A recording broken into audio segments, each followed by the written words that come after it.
Erev Tov, plaisir de vous voir. Bezrat Hashem en ce mercredi soir 26 du mois de juin et Kafalev déjà du mois de Sivan. Echem Tovim Shalom. Dans notre liste, nous avons un cours. Alors, just a minute. Le cours de ce soir, car ce soir est un grand soir, disait l'autre. 26, ça c'est pour jeudi, que je fasse pas de bêtises.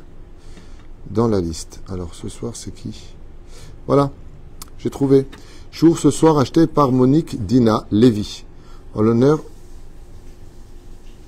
du Rav Twitou, je savais pas que j'allais dire ça, ouais, et sa famille, pour tous ces enseignements dont je suis très reconnaissante.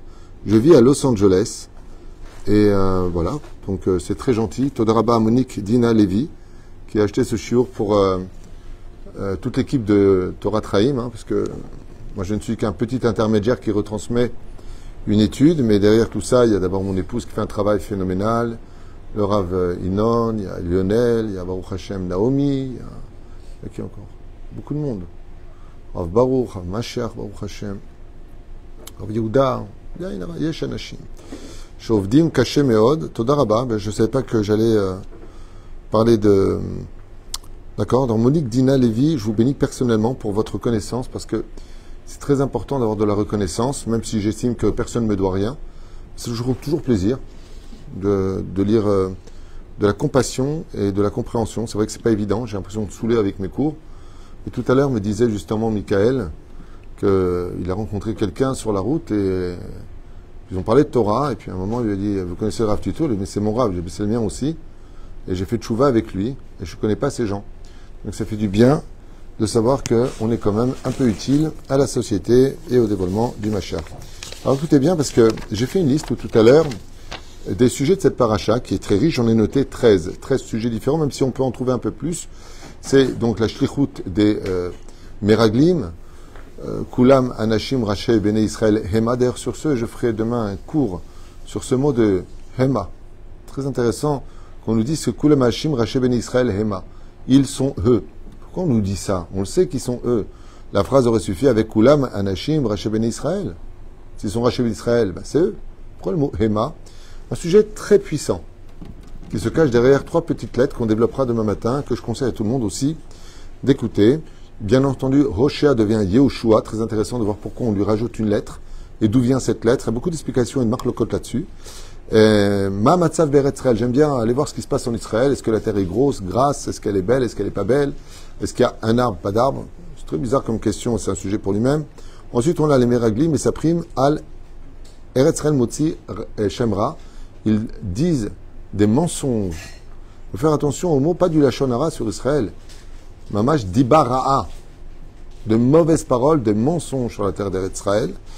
Très intéressant de voir que des personnes aussi élogieuses, dès qu'il s'agit de Torah, ils savent parler comme il faut, mais dès qu'il s'agit d'Israël, comme ils le disent là-bas, on va tomber, on n'y arrivera pas, personne ne peut s'en sortir. C'est bizarre. Bizarre. D'étudier la Torah d'un côté et de l'autre côté, dire du mal de la terre d'Israël. Ils n'ont pas compris que la Torah parle de la terre d'Israël et que la Torah a été donnée pour vivre en Israël. Donc si tu n'as pas compris ça, hein, ben, tu tiens une Torah de livre, pas une Torah de vie. C'est là. C'est tout le problème de la faute du Etz Hadat que demande mon cher Rabbeinu. Est-ce qu'il y a un arbre là-bas ou pas? Quel arbre? L'arbre du Etz Hadat. Est-ce qu'il a fait tchouva? C'est là. Et qu'est-ce qu'il est en train de leur dire? Ça ne suffit pas de connaître la Torah, il faut venir la vivre. Et on la vit où, la Torah d'Israël? En Israël, particulièrement. Pourquoi? Parce que les mitzvot de la Torah sont attachés à la terre d'Israël, au moins 80%, selon le Rambam.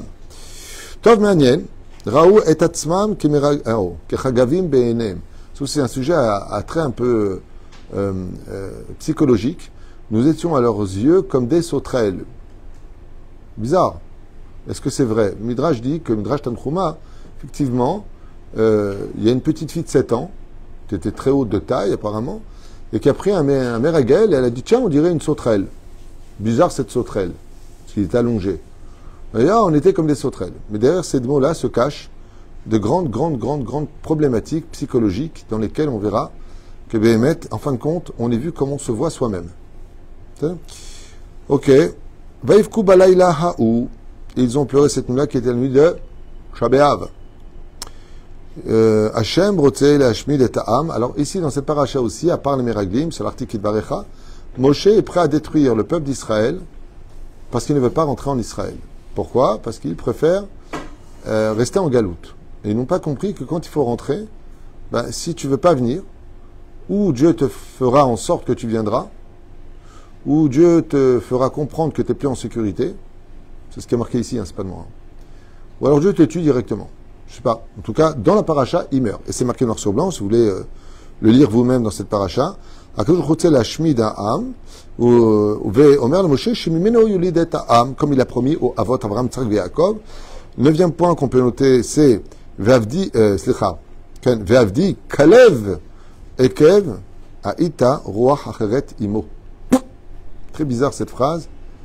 Kalev ben Yefouné se retrouve être complimenté par Dieu sous prétexte que Ekev Aïta Ruach Acheret Imo, parce que l'esprit de quelqu'un d'autre était avec lui. Alors là, point d'interrogation. Puis, il n'y a pas que lui qui a été juste. Il y a Yoshua bin Nun. Pourquoi seul le nom de Kalev figure et pas celui de Yoshua bin Nun? Encore des questions qui interviennent. C'est des sujets que quand je fais Shtamer Havechat Targum, je m'arrête, je dis tiens, encore un sujet, encore un sujet. Puis il y en a d'autres, bien sûr. Yom Leshana, pourquoi un jour sur les 40 jours pour 40 ans de galère? On a expliqué un peu le cours d'hier, donc on ne va pas revenir dessus. Korbanot, on nous parle d'un coup des korbanot, puisqu'il y a eu faute égale korbanot par la suite. Comment pratiquer les korbanot? Celui qui s'est trompé de korban, il a pris une chèvre au point d'un mouton. Masechet Zvachim, dans le Talmud. Vetrouma, Tarimou Lachem, le fait de prélever la trouma, tout ce qu'on aura en premier de le donner à Dieu. Ensuite, on a Mekoshe Shetzim, ce fameux Tselophrad, qui va déplacer de Reshut Rabim, des Reshut Yachid, le fameux bois, et être mis à mort. Moshe Karotalbi, il ne connaît pas la halakha, c'est bizarre. Et puis, ça finit avec une Zat Tzitzit. Voilà. Ça fait près 13 sujets. Le premier sujet de ce soir que j'ai envie de prendre avec vous, c'est le numéro 9. Donc, il se trouve dans le 14e chapitre, verset 24. On va revenir sur Kalev ben Yefouné, pour lequel Akadosh Baruch Hu vient vraiment lui-même dire à Moshe, sache que lui, le mec. Makara. Qu'est-ce que vous avez trouvé chez Kalev ben Yefouné? Roi Hacheret Imo. Akadosh Baruch Hu même et Kalev ben Yefouné. C'est un nom qu'on ne peut pas oublier. Et pourtant, c'est vrai que Kalev est parti prier, lui aussi avec Yoshua ben Nun, sur le chemin des yeux qu'on appelle Darkei Avot. Il était sur la tombe. Il n'a pas écouté, il ne s'est pas laissé influencer par les 10 Meraglim qui étaient en train de déblatérer du venin sur la terre d'Israël, décourager le peuple de rentrer et critiquer Dieu. Alors on apprend que quand on critique Israël, on finira par critiquer Dieu. Ben oui, c'est sa terre. Oufren Kedotsa Misé, c'est ce que je voudrais étudier avec vous. Et puis qui sait, ce verset qui dit à propos de Kalev ben Yefouné, Ekev, c'est Ekev. Ekev veut dire à cause de, en contrepartie de, parce que. Aïta Ruach Acheret Imo, car un autre esprit était avec lui. Et ici, il y a un clin d'œil qui est fait en l'honneur des Bnot Israël. Ce que vient dire Akadosh Baruch Hu, regardez comment Dieu est pudique. Au lieu de parler de sa femme, il dit Ekev Aïta Ruach Acheret Imo, parce qu'il y avait une personne derrière lui qui était spéciale. Et de là est sorti le fameux proverbe que derrière tout grand homme, il y a une grande femme. Mais misot aïcha azot. Misot aïta.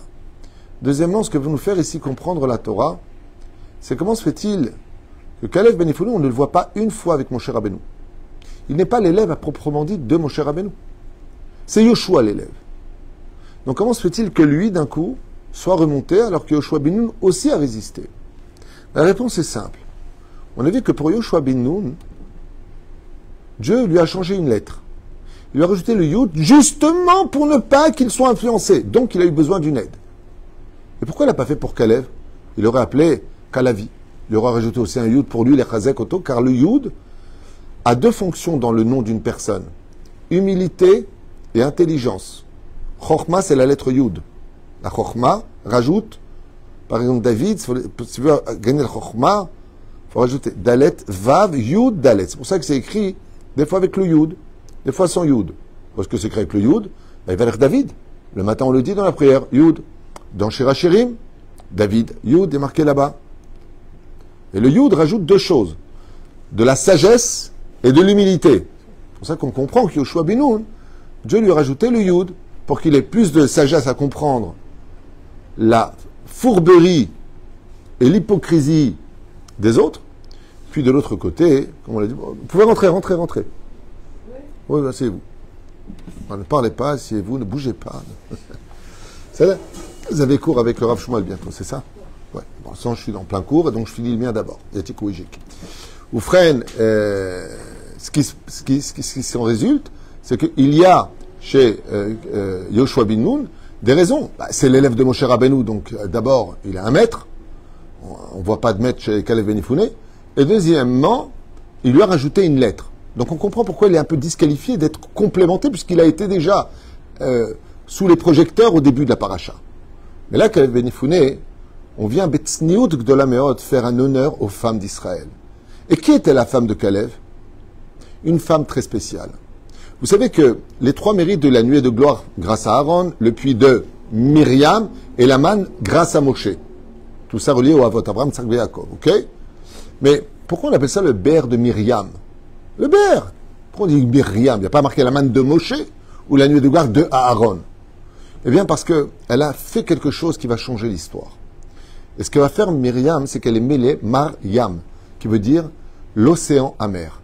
Myriam n'a jamais hésité, dans une Messiroute Nefesh hors du commun, de rentrer dans les roseaux du Nil pour suivre où était Moshe, malgré les crocodiles, malgré le danger qui guettait celui qui sortait du contexte de la province de Goshen, où les gardes étaient présents. Elle n'a pas hésité à donner sa vie pour sauver son frère. Elle n'a pas hésité, Myriam, à faire quelque chose à laquelle personne ne s'attendait. Et on ne l'a jamais vu à part elle. Quand la mer s'est ouverte, Myriam a sorti des toupim, vous savez, des tambourins. Et puis elle s'est mise à jouer. Et elle a donné un chant de grâce où les enfants d'Israël ont dû surenchérir sur la voix des femmes, parce qu'on ne peut pas écouter la voix d'une femme. Et toutes les bnotes d'Israël ont suivi la tête des femmes d'Israël, Myriam. Et donc, comme elle était dans l'eau, elle a eu le mérite de faire descendre le puits de Myriam. Parce qu'elle est reliée à quelque chose d'incroyable. Au lieu de faire verser des larmes d'amertume, elle a fait verser des larmes d'allégresse, de joie. Et qui était donc le mari de Myriam? Kalev Ben Yifune. Kalev était le mari de Myriam. Et là vient la Torah nous dire qu'Akadosh Baruch Hu vient donner Avdi Kalev, mon serviteur Kalev, Ekev. Qui s'était appelé Ekev? C'est la femme.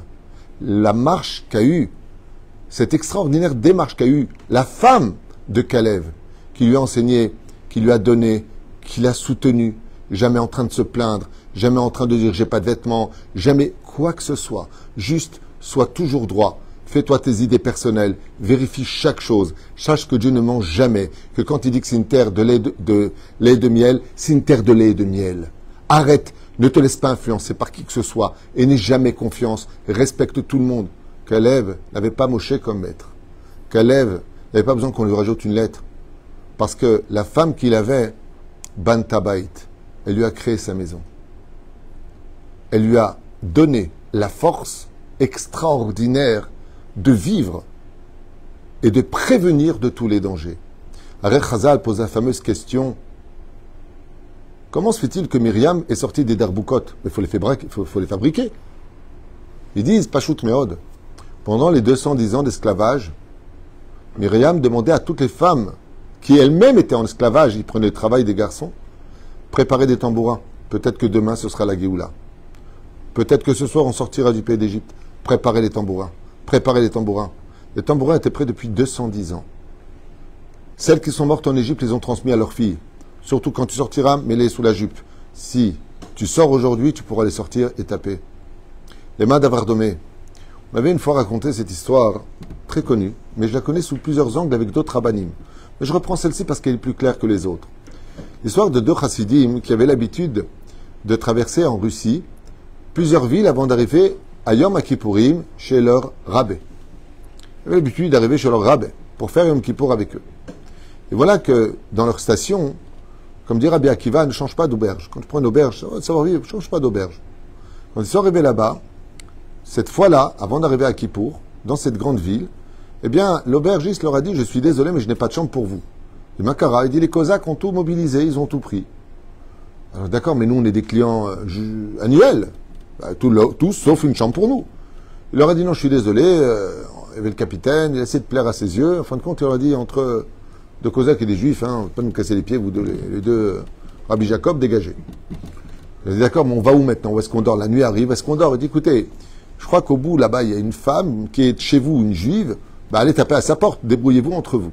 Ils arrivent là-bas, effectivement, ils tapent à la porte, la femme ouvre la porte, elle tombe sur deux Rabbi Jacob qui sont devant elle et qui lui demandent l'hospitalité en payant le gîte.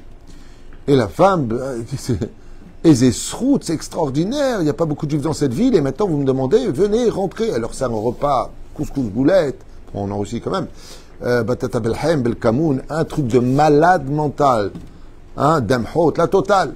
Et ils mangent, ils sont bien, à leur faire du vin cacher, la méadrine, et leur donne acheter une chambre, pour qu'ils puissent étudier tranquillement.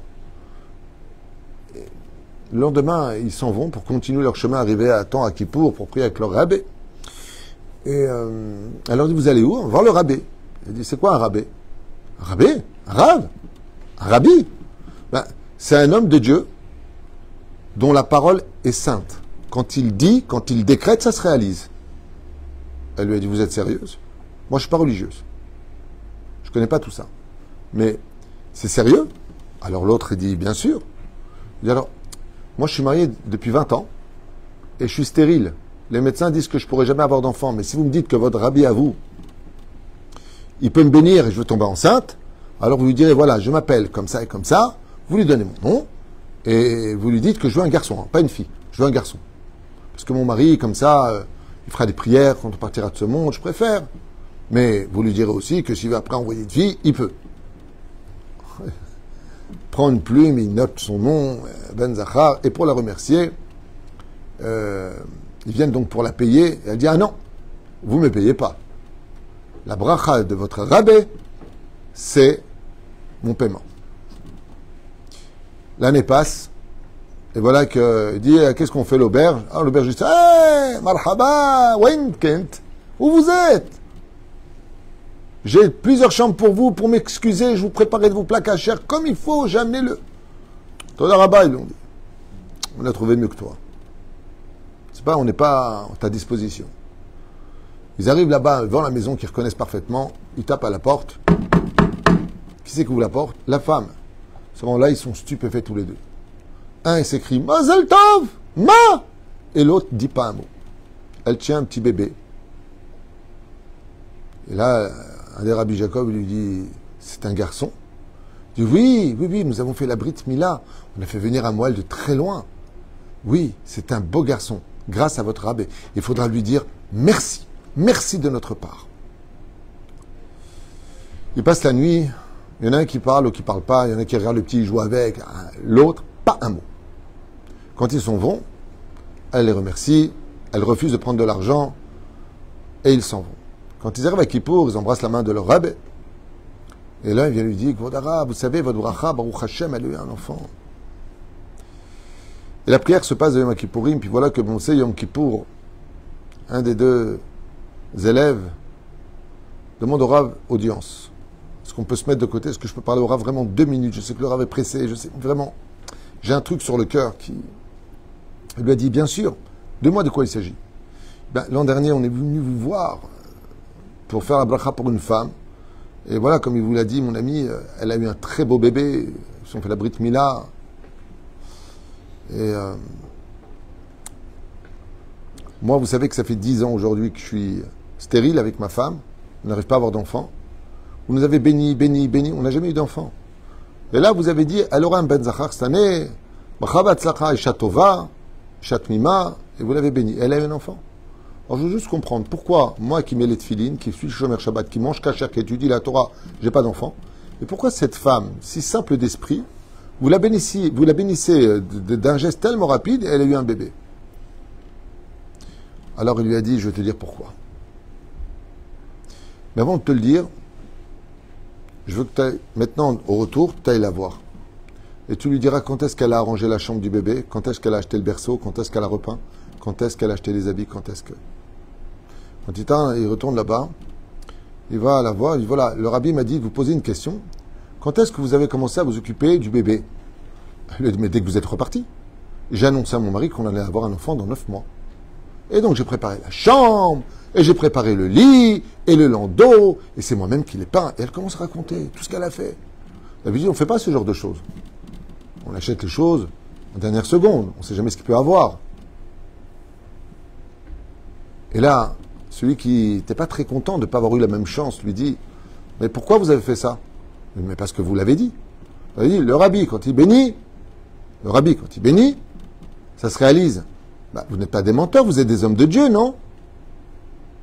Quand il est reparti voir le rabbi, il a dit, voilà ce qu'elle m'a dit. Il lui a dit, toi, est-ce qu'une seule fois, tu t'es arrêté devant une vitrine pour acheter un landau, pour acheter quelque chose? Est-ce que tu es ma'amin, be'emouna, shlema, quand je dis quelque chose? Ou tu dis amen, amen, espérons que ça vienne? Le Kachaïta Myriam.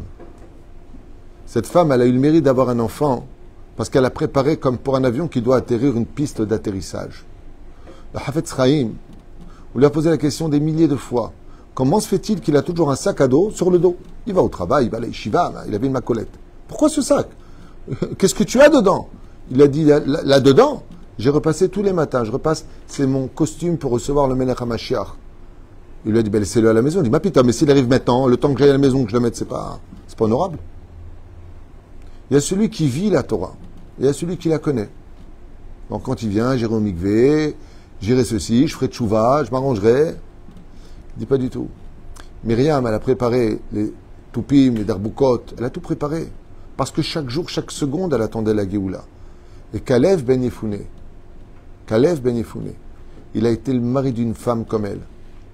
Ce qui fait que quand il est parti, il n'avait pas besoin qu'on lui rajoute son nom, qu'on lui change son nom, qu'on le relève ou pas. Et là, Omeret Torah Gdosha, Ve'avdi Kalev, Ekev, misé Ekev, le talon de sa femme était derrière. Il marchait sur les pas d'une femme élogieuse.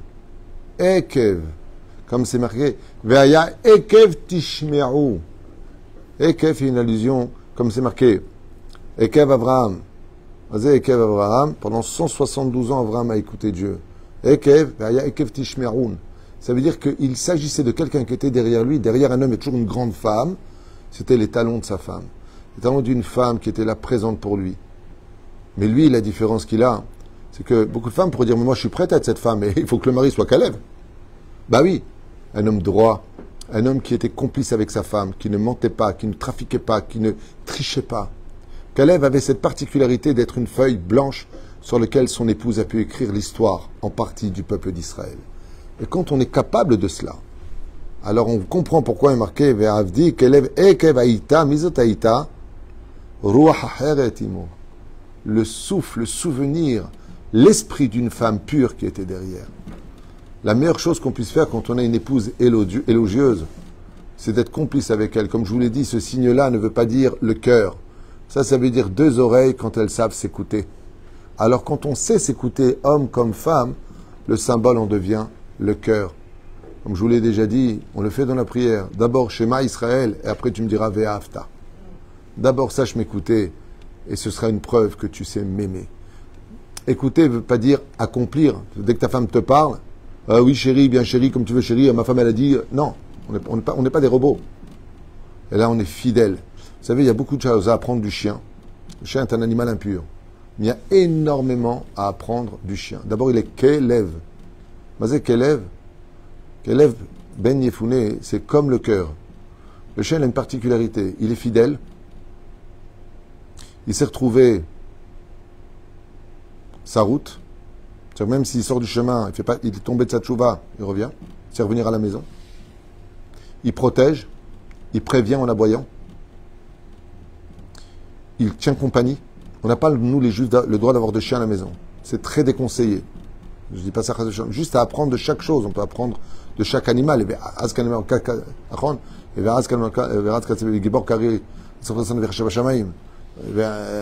peut apprendre de chaque chose dans la vie. Mais le chien, il y a beaucoup de choses à apprendre de lui. C'est qu'il a un bon cœur. C'est un animal qui sait faire de la peine. Il sait comprendre. Quand il fait une bêtise, qui c'est qui a fait ça? Il sait que c'est lui. Quand tu l'engueules, il sait mettre sa queue entre les jambes, entre ses pattes, et venir avec la langue dehors pour dire « je te demande pardon ». Fais pas comme nous. Pourquoi toi? Pourquoi tu veux que je te demande pardon? Toi, t'as pas fait, toi. Le chien ne va pas te dire « pourquoi toi, t'as pas sauté sur le fauteuil? Moi, j'ai déchiré, mais toi, tu as pas des... » Zéperouche d'avoir qu'il y a quelque chose de très particulier chez cet animal. Et c'est bizarre de trouver un homme juif aussi élogieux que Kalev, dont le lettre c'est Kelev. C'est-à-dire, tu prends un enfant, on sait faire Torah, qu'est-ce qu'il y a marqué ici? Tu dis Kelev. ça veut dire qu'il avait les midot du Kelev. Il avait la particularité, comme c'est marqué, Ve'avdi Kelev. Il est, Mazavdi, mon serviteur. Il est fidèle. Il est fidèle de façon incroyable. Vous savez, il y a une chose qui est très particulière aussi chez le chien que... Moi, j'étais dresseur de chiens en France il y a très très longtemps. Je prenais 10 francs de l'heure pour dresser les chiens chez les gens. J'achetais des chiens, j'en dressais les chiens. Et j'adorais les chiens. Parce qu'aujourd'hui, j'aime bien les chiens, mais j'en posséderai pas parce que je préfère mes livres de Torah qu'un chien. Hein, qu'on se comprenne bien, l'élève alpha d'Alim. Et ils ont quelque chose d'incroyable, c'est que les chiens expriment leur bonheur en battant de la queue. Quand vous voyez un chien qui bat de la queue, s'il a les poils qui se redressent, c'est qu'il est position combat. Quand il bat de la queue, c'est qu'il est content, surtout quand il retrouve son maître. Vous verrez que chaque fois, enfin moi je me rappelle, vous verrez, ça n'a pas rien à voir, mais vous séparez un chien de son maître. Quelques jours passent, et le chien retrouve son maître, il est extrêmement heureux. Il aboie, et il devient ouf. Je sais les imiter parce que je m'appelle Tuitout, t'enlèves le i, t'as compris. Et c'est extraordinaire de voir combien, quand un chien est près de son maître, jamais il va lui dire je suis pas bien ici, c'est trop étroit, rien que je te sens, je sais que tu es là, je suis heureux. Ve'avdi Kelev. Kelev Benifouné, il a une chose extraordinaire, pour laquelle il s'est ni laissé influencer, ni laissé arnaquer, ni laissé shumdava. Il a une réussite parfaite. Avdi. Allez, va qu'on dise de nous, dans le ciel, ça c'est un vrai serviteur de Dieu. Vous savez pourquoi? Parce qu'il avait la particularité du Kelev avec son maître. Il était toujours heureux, Kelev. Et il le dit. Mais pourquoi vous dites ça? On peut y arriver, tout va bien. C'est lui qui prend la parole. Arrêtez de voir tout noir. Arrêtez de voir le monde noirci, qui n'a pas d'espoir. Oh! Il dit, Nachon. Mais pour arriver à un tel degré, il faut aussi avoir une femme de ce niveau-là. Une femme qui prend sur elle de verser des larmes d'amertume. Elle est blessée, Myriam. C'est une perfectionniste. Moshe, tu dois être marié. Parashat Be'alotecha, elle fait du lachonara sur Moshe. Avak lachonara. Ah ben, c'est une femme où après qu'on ait vu qu'elle a eu la lèpre, la Torah vient nous dire Betzniut. Bon, là-bas, elle a fait une bêtise, mais n'oublions pas. Qu'est-ce qu'il y a? Aïta roa hacheret imo. Il y avait un esprit spécial qui était avec lui. Zot Myriam Anevia, la sœur de Moshe Rabbeinu. Donc Kalev, c'était bien sûr le beau-frère de Moshe Rabbeinu, comme vous l'avez bien compris. Deuxième serviteur, pour lequel Akadosh Baruch Hu nous dit, Be'ezrat Hashem Yitbarach, combien il est important de comprendre que le meilleur antidote, que la meilleure arme face à toutes les difficultés de ce monde, que ce soit la santé, les dettes, les problèmes familiaux, les problèmes de Shlom Bayit, c'est la joie de vivre. Et tout le monde le sait, nos grands-mères nous le disaient, si tu souriras à la vie te sourira. Arrête de croire que tu es seul, que rien n'est possible. Tout est possible et que Dieu n'aura toujours que de limites là où toi tu l'auras limité. Vous voyez cette femme? Qu'est-ce qu'elle a dit? Elle est stérile depuis 20 ans! Elle est partie préparer la chambre. Elle dit à son mari, non, c'est moi qui peins le berceau. Mais t'es pas enceinte. Mais si, puisque le rabbi va me bénir. C'est passé qui pour? La tmimout. Plus tu es simple dans la vie, plus tu vis heureux. Plus tu es compliqué, tu te prends pour un grand, tu te prends pour une bombe, tu te prends pour un génie.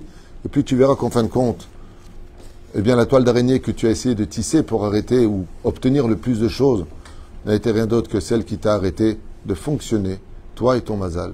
Et surtout, n'oublie pas un détail. La majeure partie des femmes, si elles ne sont pas folles, sont de bonnes femmes. Ce sont des femmes courageuses et heureuses. Au lieu de très souvent utiliser cette capacité, leur intelligence, face à la nôtre, c'est-à-dire Bina et Chokhma, pour faire naître le Da'at, eh bien on est souvent dans la critique parce qu'on a peur de se sentir dépassé si elle gagne plus, si elle nous a donné un bon conseil. Ah, et Azma, si ta femme t'a donné un bon conseil.